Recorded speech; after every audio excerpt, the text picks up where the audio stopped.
Hey everybody, this is D Hunter, bringing another action figure review. Today, we're about the Neca Assassins Creed, both Brotherhood and Revelations. This is Ezio Auditore from both games. Brotherhood came first, Revelations later. I believe these are re-releases from Assassin's Creed from years ago. Either way, got them at Target. Personally, I plan to use these as Order of St. Dumas members. I'll show you that later in the video. In the meantime, let's take a look at the packaging. As you can see, Assassin's Creed Brotherhood, an Ubisoft original by Neca. Here's the package, ton of accessories, weapons, interchangeable heads, hands, etc. One side, Assassin's Creed Brotherhood, Ezio Auditore, Legendary Assassin. Other side, pretty much the same thing. At the back, you can see the figure, a couple different display options. And at the bottom, there's his barcode, if that helps. And then we have the same guy from Assassin's Creed Revelations, in a much darker outfit. He also has a bunch of weapons in different hands. Ezio Auditore, the Mentor. On the back, here he is, different display options. And at the bottom, there is his barcode. So no further ado, let's open them up. Alright, now that we have these figures out of the package, here they are with all their accessories laid out. Both these figures are Ezio Auditore. The one on the left is from Brotherhood, and the one on the right from Revelations. Brotherhood came first of the two games. They both come with 5 alternate hands, totaling 7 interchangeable hands, and the hands look to be the same. The one from Brotherhood has an alternate, unhooded head. They both have very similar crossbows. The white one from Brotherhood has a long sword, the darker one a thinner sword, a dagger, and then a couple blades to go under his wrists. Before we take a look at all that, let's talk about and check out the figures. So Ezio here is the main character in Assassin's Creed Brotherhood and Revelations. Not the main character in all the Assassin's Creed games. He's an assassin. He found his dad was an assassin and some Templars had killed him, so he went for revenge and ended up becoming the most badass assassin you'd ever seen. Let's take a look at him. Ezio here from Brotherhood is my preferred look. He has the white outfit. It just screams the Assassin's Creed games to me. The hood covers most of his face. He has a goatee look under there. You can't really pull the hood up, just a tiny little bit there, but that's what the alternate head is for. He's got shoulder armor on one side with a little cape sort of draped off the edge. Forearm armor, belt, and he has almost a skirt looking thing, but you can move that out of the way, exposing his legs. They're pretty bland. Tall boots, what looks like double jointed knees. I think he has single jointed elbows. As a whole, he looks pretty good. Old school type outfit. It looks like he has the ability to put some blades under his wrists here, but he doesn't come with any. And then, of course, we also have Ezio from Revelations. A little bit of a darker outfit. This one looks a little bit more like a villain. That one a little bit more like a hero, but he is what he is, sort of a cross between both. He's got some fur on one shoulder, armor on the other. A different kind of armored forearms. Similar type of outfit here. He's got a sheath for his knife. Under there, the legs are similar. Boots are different, but it looks like double jointed knees, and I think single jointed elbow. I'm not certain if these are straight re-releases or they have updated articulation. I do have some other Assassin's Creed figures that we'll check them out with. And a closer look at his face and head sculpt. Most of his face is covered by the hood, and that's the point. It does look pretty good for what it is. And then the other Ezio's face and head sculpt. Once again, can't really see a whole lot of it. The hood also looks good, has a little bit of design around the edge. But like I said, I personally prefer the white look versus this one. And here are the figures, broken down as far as they go with all of their removable parts detached. Looks like some of the parts are going to be interchangeable with each other, like the unmasked head and the different blades for under his wrists. Now let's check out their accessories. And let's start off with the hands. Each of them has a total of 7 hands.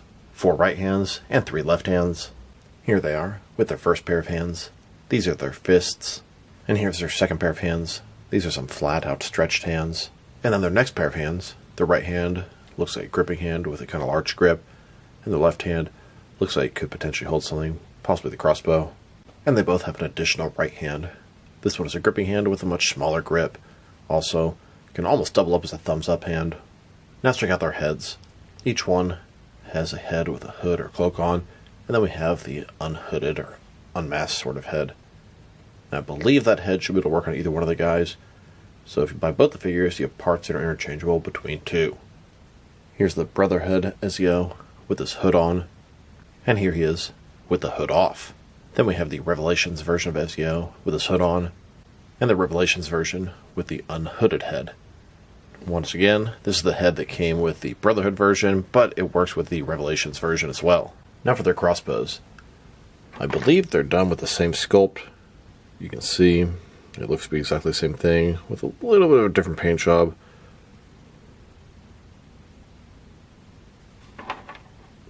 Here are both these figures holding their crossbows.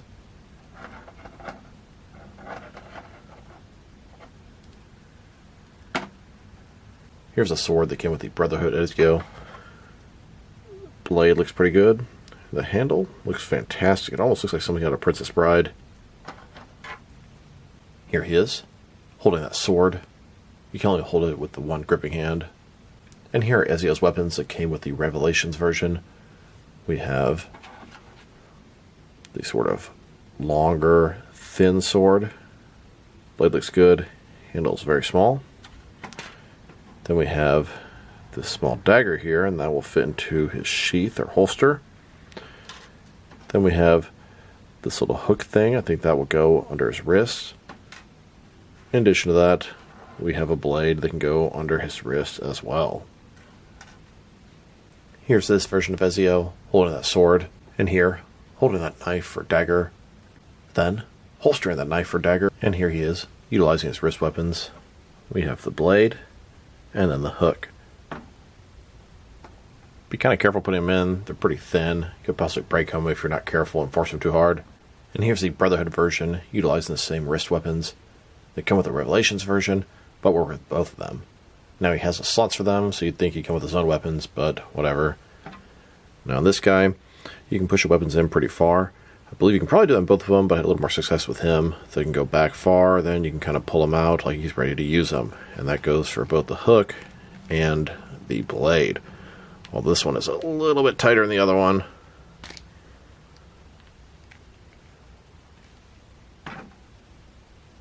Now that we've taken a pretty good look at the figures and their accessories, now for their height.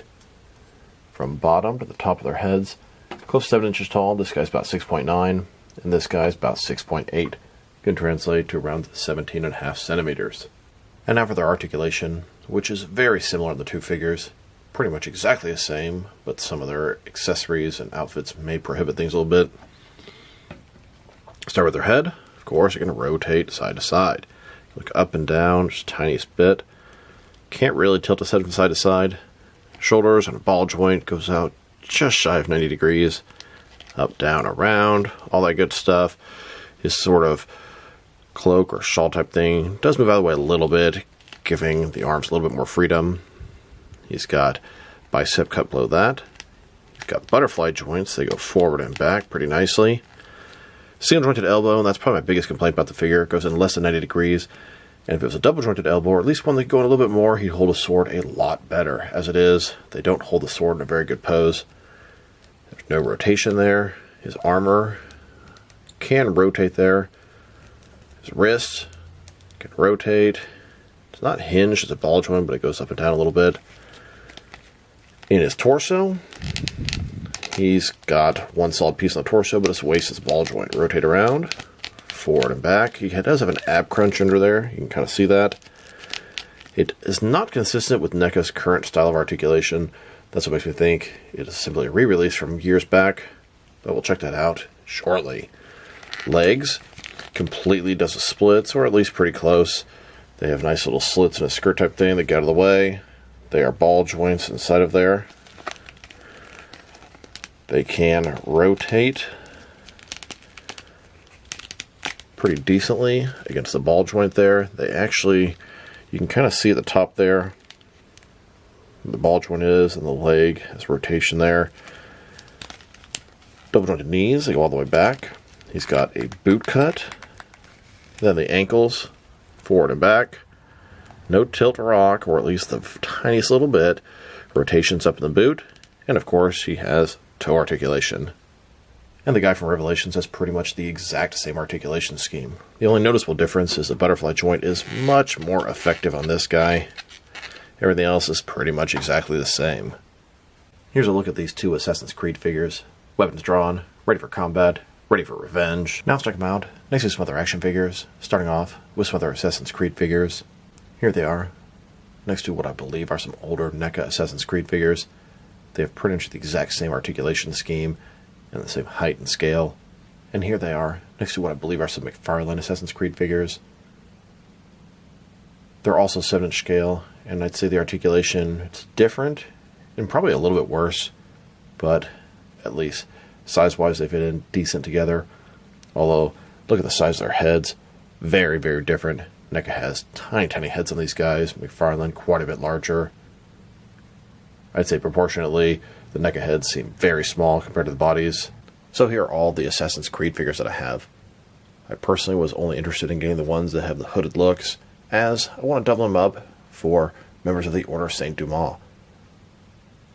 My collection is predominantly Batman-related, DC Comics, and Azrael, who's a member of the Bat family, comes from the Order of St. Dumas, and the guys pretty much all have hoods. I thought these would work as some good substitutes. Assassin's Creed figures are pretty cool, and to have an Order of St. Dumas, excellent. Double uses for these guys. Like I said, these guys are going to be members of the Order of St. Dumas and double up as Assassin's Creed figures. Here they are next to a couple of McFarlane Azrael figures. These have the Order of St. Dumas attire. You can see the hoods, the different sort of religious logos on them, etc. And here they are next to a Diamond Select Toys Azrael in similar attire. Then, with a couple of DC Direct Azrael figures in similar St. Dumas attire. And finally, next to Mattel DC Universe Classic Style Azrael, also in similar attire. Now let's check them out, next to some action figures from different various companies, so we can see how they fit in, both scale and style-wise, in case you want to know which lines you can mix them with. Since they're NECA figures, they're typically the 7-inch scale. I'm going to start off my comparisons with some of the large action figure lines I collect, and work way smaller. But first, let's check them out with some of their NECA brothers. In front of you are 5 different action figure lines, all from NECA Toys, all 7-inch scale. And now, with some Jakks-specific wrestling figures, and some DST or Diamond Select Toys. Here they are, next to a pack of strawberries. And here they are, next to some McFarlane Toys and DC Direct. Then, with both some Mattel and Jazzwares wrestling figures. And now, with some Mezco and Mattel DC figures. Next, with some Mafex and Hasbro Marvel Legends. And finally, next to some SH Figure Arts and some Jazzwares Fortnite figures. So overall, these are some pretty cool Assassin's Creed figures, but their body style and articulation is quite a bit dated. I think these are re-releases from many years ago, as the game is still popular and appropriate today.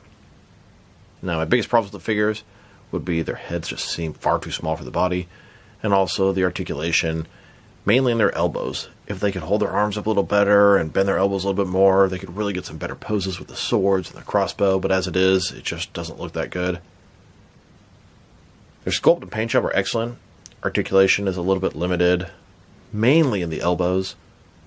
Their accessories, they're pretty cool, and I like the fact that they're interchangeable with each other, but it would have been nice if they both came with the wrist blades. I definitely prefer the version from Brotherhood in the white outfit versus the one from Revelations.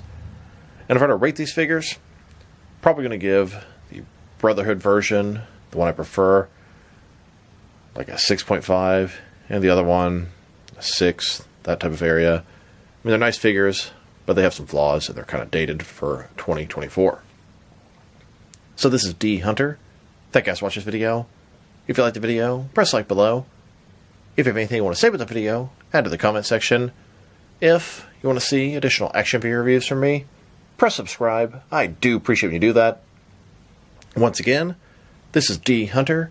Thank you guys for watching this video, and I will talk to you guys real soon.